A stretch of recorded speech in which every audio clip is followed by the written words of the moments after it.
मित्रांनो, तुमचं पुन्हा एकदा GB स्टोरी टेलर या यूट्यूब चॅनलवर स्वागत आहे। आजच्या आपल्या गोष्टीचं नाव आहे रहस्यमयी लवासाचा थरारक अनुभव, लेखक रोशन कुमार। पण गोष्ट सुरू करण्याआधी जर कोणी या चॅनलवर पहिल्यांदाच आलेले असाल तर त्यांनी ह्या चॅनलला सबस्क्राईब करायला विसरू नका। चला तर मग अजिबात वेळ न घालवता गोष्टीला सुरुवात करूया।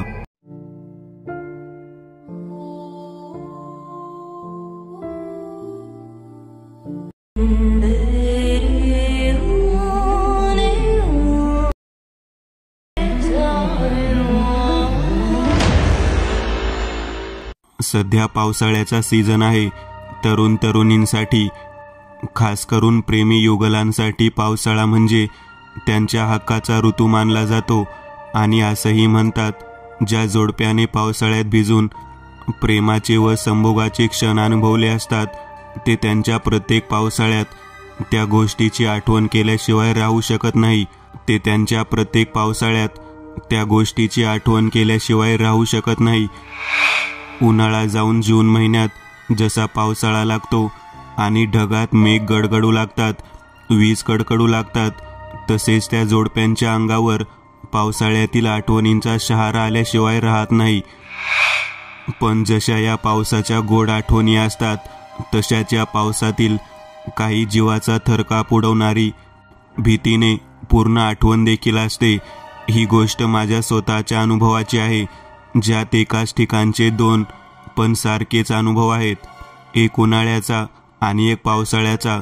पण त्या समानता एकच आहे की त्यामधील अनुभव एकाच गोष्टीचे आहे, कारण ही सत्य घटना आहे। गोष्ट आहे साल 2015ची। मी कॉलेजच्या प्रथम वर्षात होतो आणि माझी गर्लफ्रेंड सुद्धा प्रथम वर्षातच होती।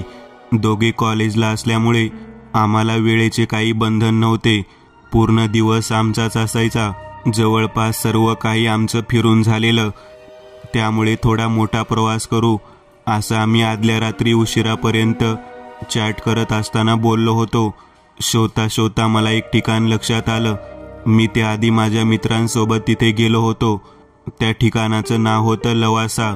मस्त ठिकाण होतं, जोडप्यांसाठी तर स्वर्गच म्हणा, कारण 24 किलोमीटरचा वळणावळणाचा घाट आणि त्या शेजारी दुतर्फा पसरलेलं दाट जंगल, निसर्गाच्या उत्तम कलाकृतीचा उत्कृष्ट नमुना म्हणजे लवासा।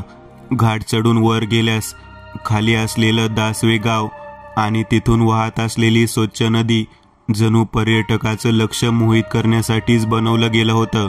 पण तिथे जाण्याचा पण एक टायमिंग आहे। तो टायमिंग म्हणजे पावसाळा संपून नुकताच हिवाळा असावा, मग तिथली मजा म्हणजे औरच।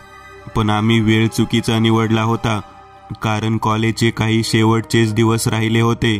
उन्हाळा कडक होता, पण आम्ही ठरवलं होतं जायचं तर तिथेच। तशी मी माझी यामाहा RX 100 ही बाईक काढली, तिला तिच्या कॉलेजवरून घेतलं आणि आम्ही निघालो। आदल्या महिन्यात मी कोइंबतूरला ईशा योग्य केंद्रात जाऊन आलो होतो आणि तिथून लिंगभैरवी देवीची एक माळ घेतलेली, जी माझ्या गळ्यात शाबूत असायची। आम्ही आता लवासाच्या दिशेने गाडीचा धूर काढत निघालो होतो। गाडीचा एवढा स्फोटक आवाज होता की आम्ही स्वतःला घोस्ट रायडर समजून गाडी 90 ते 100 आणि त्यापुढच्या गतीने चालवत होतो। गाडीत निघतानाच गाडीची टाकी फुल करून टाकलेलं, कारण लवासा आमच्या इथून 70 किलोमीटर लांब होता। त्यात घाटाचा रस्ता म्हणजे गाडी 24 किलोमीटर फक्त पहिल्या आणि दुसऱ्या गिअरवरच जाणार होती। आणि त्यात अजून म्हणजे यामाहा गाडी, त्याला खूप पेट्रोल लागतं हे आम्हाला माहीत होतं, म्हणून मुद्दामून मी जास्तीचाच विचार करून टाकी भरली होती। रस्त्याचा आणि कडक उष्णतेचा वेध घेत आम्ही प्रवासाचा आनंद घेत होतो। घाट लागताच तिथे आम्हाला नॉनव्हेज हॉटेल दिसलं। भुकेने दोघे व्याकुळ झालो होतो। हॉटेल सुद्धा जणू फार्म हाऊस असल्यासारखा होता आणि खास जोडप्यांना आनंद घेता येईल या हिशोबाने छोटे छोटे घर वजा झोपडी अशी बनवली गेली होती। आम्ही त्यातील एक घर निवडलं आणि चिकन मसाला ऑर्डर केला। चिकन येण्यापूर्वी आम्ही दोघे एकमेकांच्या ओठांच्या रसाचा आनंद घेतला, कारण आतून बाहेरचं सगळं दिसायचं पण बाहेरून आतलं काही दिसत नव्हतं. अशी त्या झोपडीची व्यवस्था होती. जसं वरच सांगितलं मी, हे हॉटेल फक्त जोडप्यांसाठीच बनवलं गेल्यासारखं होतं. जेवण येताच आम्ही त्याच्यावर ताव मारला. त्यानंतर स्लाईसची बाटली घेतली आणि घशाला थंड करत गाडीला किक मारली. निसर्गाचा आणि रस्त्याचा आनंद घेत आम्ही घाट पार करू लागलो. रस्त्यात एका ठिकाणी एका शोभेची भिंत बांधली होती. ती जागा एवढी सुंदर होती की आम्ही फोटो काढण्याचा मोह आवरू शकलो नाही. आम्ही तिथे सेल्फी काढली. तो फोटो आज 5 वर्षानंतरही तिच्या हाईक ॲपचा DP आहे. जरी तिने हाईक डिलीट केला तरी आमच्या त्या ट्रिपची आठवण म्हणून मी तो DPचा फोटो सेव्ह करून ठेवला आहे. पुढे आम्ही मुख्य लवासा सिटी जाऊन फिरलो आणि परतीच्या मार्गावर निघालो. येताना घाटाचा पायथा आणि लवासा सिटी यांच्या बरोबर मध्यभागी जंगलाच्या आत एक सिमेंटने बांधलेलं क्रीडांगण आहे. आम्हाला एकमेकांमध्ये थोडंसं गुंतायचं होतं म्हणून आम्ही त्या क्रीडांगणाकडे निघालो. तो रस्ता असा रहस्यमय होता की आज जाताना तुम्हाला वाटेल की तुम्ही जिथे जात आहात तिथून मुख्य रस्ता तुम्हाला सहज दिसेल, पण जेव्हा तुम्ही आत पोचाल तेव्हा लक्षात येईल की तुम्ही रोड सोडून इतके आत आलेले आहात की रस्ता दिसेनासा झालेला आहे. मी जेव्हा त्या ठिकाणी पोहोचलो आणि मागे वळून पाहिलं तेव्हा कळालं की आम्ही जंगलाच्या खूप आत आलेलो आहोत. पण आम्ही मनात कसलीच भीती न आणता एकमेकांशी संलग्न झालो. तेवढ्यात मला माझ्या घरून फोन आला. मी तिला बाजूला सारत गाडीच्या सीटवर गुडघा टेकत बोलू लागलो तर मला असं जाणवलं तिने माझ्या खांद्यावर हात ठेवून प्रेमाने खांदा दाबला आहे. पण मी लक्ष न देता बोलत राहिलो आणि तो हात सरकत नव्हता म्हणून माझा हात त्या हातावर टाकणार तेवढ्यात तिने मला मागून आवाज दिला, रोशन हे झाड बघ किती हालत आहे. मी अवाक झालो. हे कसं शक्य आहे? ती तर माझ्यापासून खूप लांब उभी होती. मग माझ्या खांद्यावर हात कोणाचा होता? अंगावर शहारा आणणारा तो क्षण आताही मला आठवला की अंगाचे एकूण एक केस ताट उभे होतात. मी तिला बोललो, अरे तू आता माझ्या जवळ आली होतीस ना, माझ्या खांद्यावर हात ठेवला होतास. तर ती म्हणाली, नाही रे, मी तर तेव्हापासून या झाडाजवळच उभी आहे. उलट मला तू हात लावला म्हणून मी मागे वळून पाहिलं तर तू गाडीपाशी उभा होता. आणि हे झाड बघ ना, किती कंपन केल्यासारखं हालत आहे. मला समजायला उशीर नाही लागला की जे होत आहे ते खूप वेगळं आहे, कल्पनेच्या पलीकडे. त्यात अजून आठवलं की आज अमावस्या होती आणि आम्ही दोघे चिकन खाऊन आलो होतो. मी तसाच तिच्या जवळ गेलो. मी खूप घाबरलो होतो पण तिला तसं जाणवू न देता बोललो, अरे सोड, जंगली एरिया आहे तर माकड वगैरे असणार त्यामुळे झाड हालत आहे. पण गोष्ट तशी बिलकुल नव्हती, कारण प्राण्याने जरी झाड हलवलं असतं तरी एखादी फांदी हालत असती. इथे संपूर्ण झाड हालत होतं. एकूण एक फांदी करंट बसल्यासारखं व्हायब्रेट होत होतं. आणि सगळ्यात मुख्य म्हणजे जिथे एकही प्राणी नव्हता ती देखील खूप घाबरली होती. ते साहजिक होतं, कारण तिचं वय 19, माझं वय 21. आम्ही लहानच होतो, पण मुलगा मी होतो आणि माझं कर्तव्य होतं की तिला सुरक्षित आहे याची जाणीव करून देणं. मी तिचा हात पकडत बोललो, चल गाडीपाशी.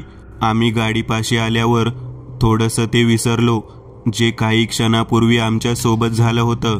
आम्ही एकमेकांना किस करू लागलो, पण आता जे झालं त्याने आमची तंद्री उडाली. आता ते झाड जणू मुळासकट उपसेल असं हालू लागला होता. आंब्याचं झाड होतं ते, आणि मूळ व खोड खूप मजबूत असून देखील असं वाटायचं ते आता उन्मळून कोसळून पडेल. सर्वात आश्चर्याची गोष्ट ही होती की ते झाड सोडून इतर झाड एकदम शांत होते आणि हवेचा वेग तर बिलकुलच नव्हता. वातावरण एवढं भीतीदायक निर्माण झालेलं की तोंडातून शब्द निघणं कठीण होतं. आता फक्त झाडाची हालचाल नव्हती होत, एक भेसूर आवाज जो की वादळ सुटल्यावर येतो तसा येऊ लागलेला. असं वाटू लागलेलं आम्ही वादळाच्या मध्यभागी उभे आहोत आणि कर्णकर्कश आवाज आमच्या कानाच्या पडद्यांना भेदून आरपार होत आहे. आतापर्यंत जे झाड फक्त निसर्गाचं रूप वाटत होतं ते झाड जणू शैतानी होऊन आमचा घास घेईल असं वाटू लागलेलं. झाडाच्या हलण्यापेक्षा त्यासोबत जो अकराळ विक्राळ आवाज येऊ लागला होता त्याने हातपाय लटलट करू लागले होते. मी त्वरित तिला बस म्हणलो आणि गाडीला किक मारू लागलो, पण गाडी चालू होत नव्हती. आता तर कंठ सुकला होता माझा. कुठून बुद्धी सुचली आणि इथे आलो असं वाटून स्वतःला दोष देऊ लागलो. गाडीला किक मारण्याचा प्रयत्न चालूच होता. नंतर माझ्या लक्षात आलं की मी गाडीला चावी न लावताच किक मारत होतो. भीतीमुळे या गोष्टी घडत होत्या हे मला माहीत होतं. तसं माझं लक्ष गळ्यातील लॉकेटकडे गेलं. मी तो शर्टच्या बाहेर काढला. मनातल्या मनात देवीला विनवणी केली, आम्हाला काही करून इथून सुखरूप काढ. एवढं बोलून मी किक मारली. गाडी स्टार्ट झाली आणि त्या गाडीच्या प्रचंड आवाजामुळे तो आवाज थोडा कमी ऐकू येऊ लागला, पण झाड हालायचं थांबलेलं नव्हतं. मी पूर्ण ताकदीने गाडीला रेस दिला आणि जंगलाच्या पायवाटेने मुख्य रस्त्याकडे निघालो. मात्र त्या झाडाचं हलणं आणि आवाज येणे पूर्वीपेक्षा जास्त वाढलेलं. जणू आम्ही त्याच्या हातातून निसटत आहोत असा तो रौद्र आवाज येत होता. काही क्षणातच मी मुख्य रस्त्यावर पोहोचलो, पण तिथली शांतता एवढी भयान होती की त्याचा आवाज येणे बंद झालेलं नव्हतं. मी पूर्ण रेस देऊन आणि गाडीचा हॉर्न दाबून ठेवून होईल तितक्या गतीने गाडी पळवत राहिलो. दुसरा अनुभव. मागच्या भागात लवासाचा प्रथम अनुभव मी सांगितला होता. या भागात तेथील दुसरा अनुभव सांगत आहे. आमच्या नात्याने आता वर्षानुवर्षांचा एकत्रित अनुभव घेतला होता. एका जोडप्याच्या पलीकडे जाऊन आम्ही एकमेकांना मानू लागलो होतो, पण चांगले दिवस फार काळ टिकत नाही. तसंच आमच्या नात्याला साल 2017 पासून ग्रहण लागायला सुरुवात झाली होती आणि ते मला त्याच्या पुढच्या वर्षी कळालं. तिने मला सांगितलं की तिच्या घरच्यांनी तिच्यासाठी लग्नाकरिता एक मुलगा पाहिला आहे, तर मी त्याच्यासोबत लग्न करणार आहे. मी तिला आता रोज समजावू लागलो होतो की तुझ्याशिवाय जगण्याचा विचार मी नाही करू शकत. तू गेली तर जीव जाईल माझा, तर प्लीज त्या लग्नाला नकार दे. पण माझ्या लाख समजावल्यानंतरही तिने तिचा निर्णय नाही बदलला. त्या रात्री मी जॉबवर जाताना तिला एकच बोललो की तू नाही तर मी पण नाही. पण ती देखील मला बोलली, तू काही चुकीचं केल्यास मी पण जगू शकत नाही. तर तिच्या हट्टापुढे मी थोडा नमलो आणि आम्ही ठरवलं, उद्या आपण कुठेतरी बाहेर जाऊ आणि याबद्दल बोलूयात. मनी ध्यानी नसताना आम्ही ठरवलं लवासाला जायचं. दोघे त्यासाठी तयार होतो. माझी रात्रपाळी होती म्हणून मला दिवसा पूर्ण वेळ होता आणि तिनेही त्या दिवशी सुट्टी घेतली कामावरून. सकाळी लवकरच आम्ही लवासासाठी निघालो. पावसाचा ऋतू होता. सकाळपासूनच पावसाने जम धरला होता आणि आमच्या प्रवासाची सुरुवात पावसातच झाली. घरापासून थोडंसंच लांब गेल्यावर आम्ही रोजवूड हॉटेलला नाश्ता करण्यासाठी गेलो. हॉटेल खूप मनमोहक होतं. प्रत्येक टेबलावर गुलाब एका ग्लासमध्ये टाकून ठेवला होता. आम्ही आवडीचे पदार्थ मागवून घेतलं आणि ते झाल्यावर कॉफी ऑर्डर केली. कॉफी पिऊन झाल्यावर मी त्या गुलाबाचे काही फोटो काढले आणि एक शेवटची चांगली आठवण म्हणून माझ्या गुगल खात्यावर सेव्ह केले. आता पाऊस जरा कमी झाला होता, त्यामुळे निघण्याचा विचार केला. पाऊस होता तरी आम्ही रेनकोट किंवा कसली पण जर्किंग नव्हती घेतली. बऱ्याच दिवसापासून आम्ही एक संधी शोधत होतो की पावसात भिजायचं आणि ते स्वप्न आमचं आज पूर्ण होईल असं वाटू लागलेलं. कारण प्रवास खूप मोठा होता आणि डोंगराळ भागाचा होता, जिथे पाऊस हमखास असणारच. खूप भिजून या पावसाला एक अविस्मरणीय क्षण बनवायच्या हेतूने आम्ही पुढे निघालो.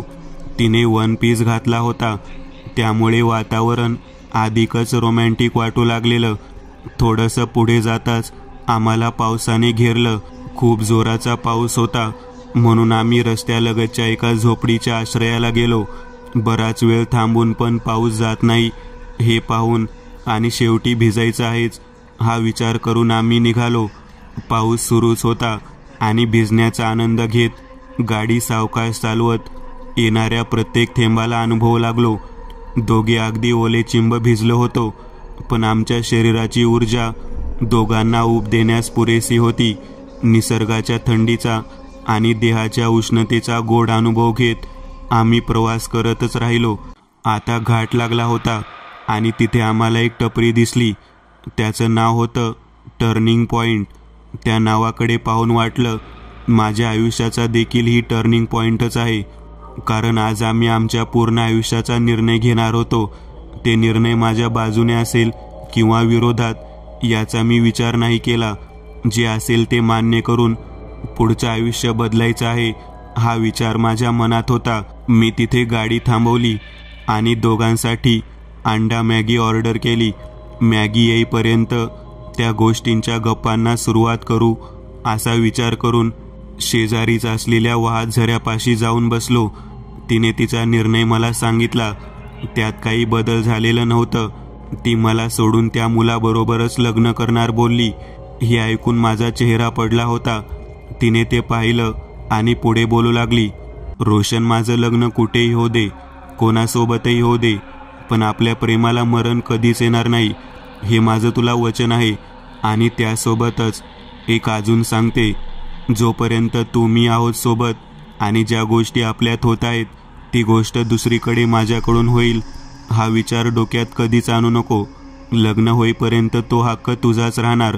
आणि जेव्हा लग्नाच्या बंधनात अडकून मी समाजाला दाखवण्यासाठी त्या गोष्टी जरी केल्या तर ते फक्त माझ्यासाठी समाजमान्य बलात्काराशिवाय काहीच नसणार. आणि मी जे काही करत आहे ते फक्त घरच्यांसाठीच करत आहे. असं कधीच नको समजू की मला तू सोडून कोणावर तरी प्रेम होऊ शकतं. या जन्मात ते शक्य नाही, कारण तुझ्या एवढं प्रेमाला कोणी देईल हे अशक्य आहे. लग्नानंतरही माझं मन, माझं प्रेमाचं हृदय फक्त तुझ्याकडेच असणार आणि आयुष्यभर मला त्याच फिलिंग्सला सोबत घेऊन जगायचं आहे. तर प्लीज तू चुकीचं कोणतंही पाऊल उचलून मला पण ते पाऊल उचलायला भाग नको पाडूस. कारण तू लांब आहे हे समजून मी जगू शकते, पण तू नाहीच आहे हे समजून माझं जगणं मला वाटत नाही शक्य आहे. तिची माझ्याबद्दलची एवढी काळजी, प्रेम आणि घरच्यांबद्दल आदराची भावना मी समजू लागलो होतो. शिवाय ती बोलली की आयुष्यात पुढे आपलं प्रेम आहे तसंच राहील. शिवाय जोपर्यंत ती आहे ती माझीच आहे असा विश्वास तिने माझ्या डोक्यावर हात ठेवून शपथ घेत दिला होता. मी पण विचार केला, मिळालं नाही म्हणजे प्रेम संपतं असं नाही. कोणत्याही बंधनात न अडकता देखील आम्ही कधी शरीराने आणि बराच वेळा वर्षानुवर्ष न भेटूनही आम्ही आयुष्यभर आमचं प्रेम जपणार होतो. तिच्या बोलण्याने मला पूर्ण विश्वास बसला होता आणि पूर्ण खात्री बसली होती. आम्ही जेव्हापासून एकत्र आलो होतो तेव्हापासून आम्ही भेटून निघताना तिच्या कपाळाला किस करायचो. सवयीप्रमाणे तेव्हाही तिला जवळ करत तिच्या माथ्याला चुंबन दिला. पाऊस खूप जोराचा होता. आम्ही गरम मॅगी खाऊन आणि चहा पिऊन मेन सीटकडे निघालो. पावसाचा वेग एवढा होता आणि पाऊस हत्ती नक्षत्रातील होता म्हणून त्याचे टपोरे थेंब माझ्या चेहऱ्याचे लचके तोडल्यागत माझ्यावर आक्रमण करत होते. समोरचं काहीच दिसत नव्हतं, कारण पावसासोबतच तिथे धुके देखील खूप होते.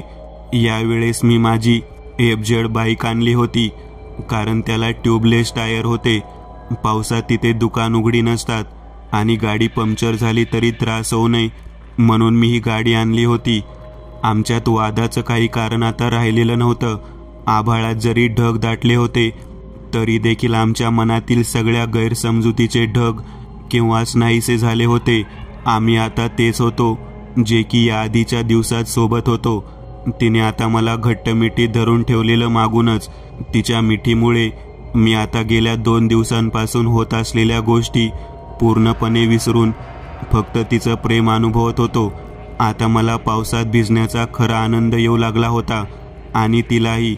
तो दिवस आम्ही मुद्दामून थोडा असा निवडला होता की त्या दिवशी जास्त गर्दी नसेल, कारण शनिवार रविवार तर लवासाला तुफान गर्दी असते आणि त्यात पावसाळा म्हणून अजूनच.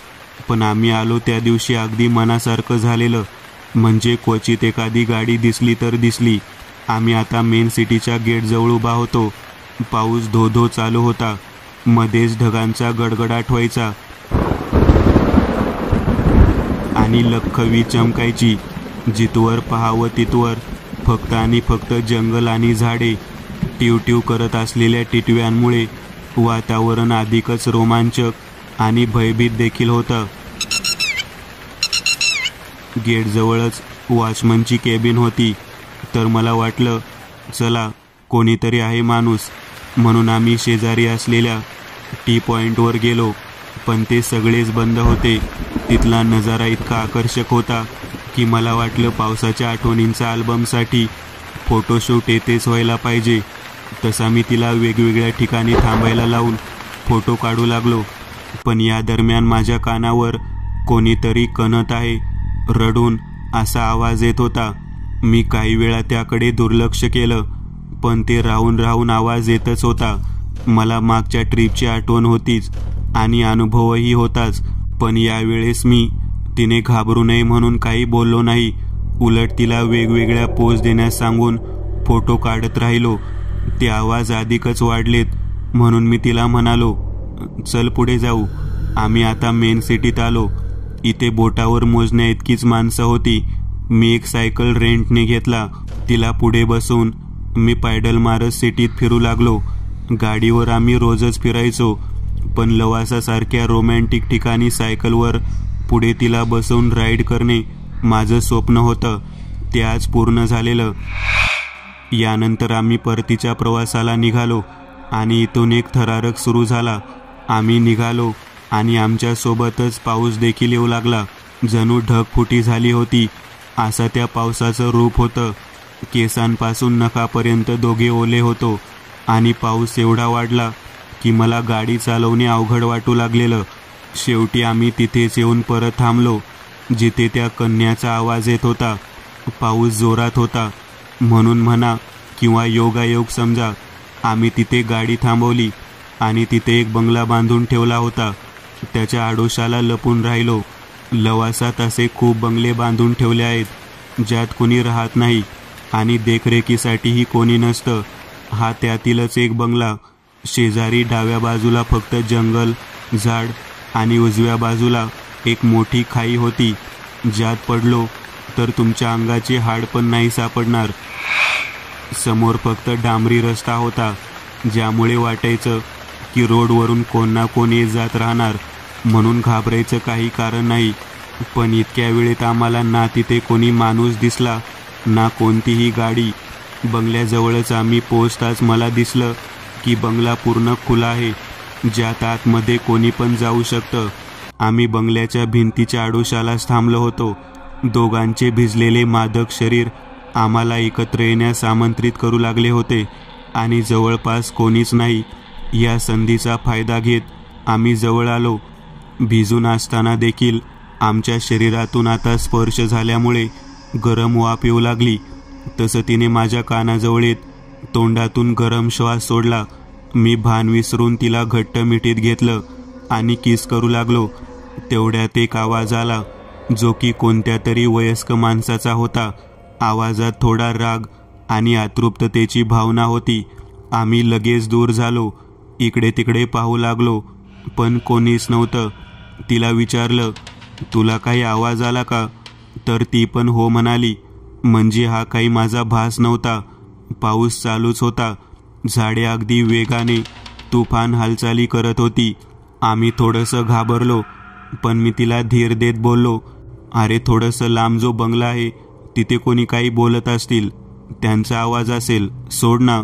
आणि आम्ही परत गुंतलो की क्षणातच वेगवेगळ्या शिट्ट्यांचा आणि रडण्याचा आवाज ऐकू येऊ लागला, जो की खालच्या खाईच्या दिशेने येत होता. खाई तर खूप खोल होती. मग इथून आवाज कसा येत आहे? आम्हाला वाटलं निघावं, पण आता अजून पावसाचा मारा झेलण्याची ताकद दोघांमध्ये नव्हती. आम्ही दूर झालो आणि हातात हात घेऊन फक्त होणाऱ्या गोष्टीचा अनुभव घेत राहिलो. तेवढ्यात मला बंगल्याच्या आतून विव्हळण्याचा आवाज आला. त्या आवाजात खूप दुःख होतं आणि त्याला काहीतरी मदत हवी होती असं वाटत होतं. मी तिला बोललो, आत बघायचं का जाऊन? तर तिने स्पष्ट नकार दिला. ती म्हणाली, जेव्हापासून इथे आलो आहोत तेव्हापासून काहीतरी विचित्र घडत आहे. आपण पुढे जाऊन काही धोका नको करून घ्यायला. ती असं बोलताच एक स्वर परत ऐकू आला, जणू कोणतं जनावर घोरत आहे असा. त्यासोबतच शिट्ट्यांचा आणि विव्हळण्याचा आवाज येऊ लागला. आम्ही आता दोघेही पूर्ण घाबरलो होतो. बंगला तर जणू आम्हाला आत येण्यास आमंत्रितच करत होता असं वाटू लागलेलं. मग मला आठवलं की इथे अनेक रहस्यमयी गोष्टी घडल्या असतील, खून, बलात्कार अशा प्रकारच्या. त्यातीलच काही अतृप्त आत्मा असतील ज्यांना आमच्या प्रणय क्रीडेमुळे इच्छा जागृत झाली असेल आणि त्यामुळेच पडीक बंगला आम्हाला स्वतःकडे आकर्षित करून घेत असेल. हा विचार येताच मी तिला बोललो, बस गाडीवर. क्षणाचाही विलंब न लावता आम्ही तिथून निघालो. विवळण्याचा आवाज आता रागात बदलला होता. एक शांती भंग करणारा आवाज होता तो. पण आम्ही मागे वळून परत पाहिलं नाही. जाताना आम्ही त्याच दिशेने चाललो होतो ज्या दिशेने अजून एक बंगला होता. पण जवळ गेल्यावर तिथे पण कोणीच नव्हतं. आता विश्वास बसला होता की जे काय आहे ते मानव विचार क्षमतेच्या पलीकडचं आहे. मी आता गाडीचा स्पीड वाढवला होता.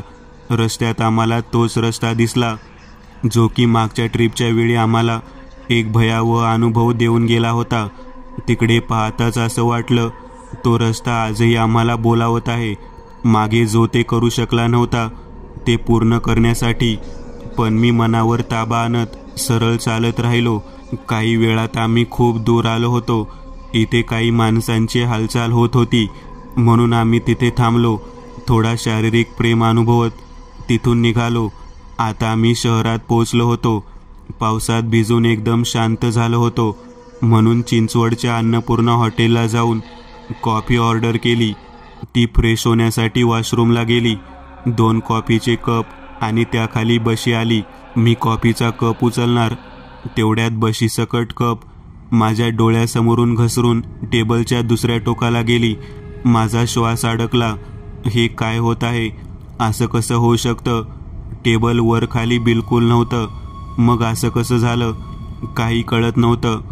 तेवढ्यात ती आली. तिला मी सर्व हकीकत सांगितली. ती म्हणाली, भास झाला असेल, पण जे काही झालं होतं त्याचा साक्षीदार मी आणि फक्त मीच होतो. एक भयानक आणि वाईट आठवण म्हणून मी आता तो विषय बाजूला केला. कॉफी पिलो. तिला घरी सोडून घरी आलो. पण आजचा एकूण एक अनुभव माझ्या डोळ्यांसमोरून जात नव्हता. आजही ते सर्व काही आठवलं तर अंगावर शहारे येतात. मस्ती मजा करताना आपण बऱ्याच वेळा त्या गोष्टींना कानडोळा करतो जी खूप घातक ठरू शकते. ईश्वरामुळे 2 वेळीस आम्ही अशा भयानक गोष्टींपासून वाचलो ज्यात आमचा जीवही जाऊ शकला असता. आणि 3ऱ्या वेळी अशी चूक करणे याबाबत मी विचारही करू शकत नाही.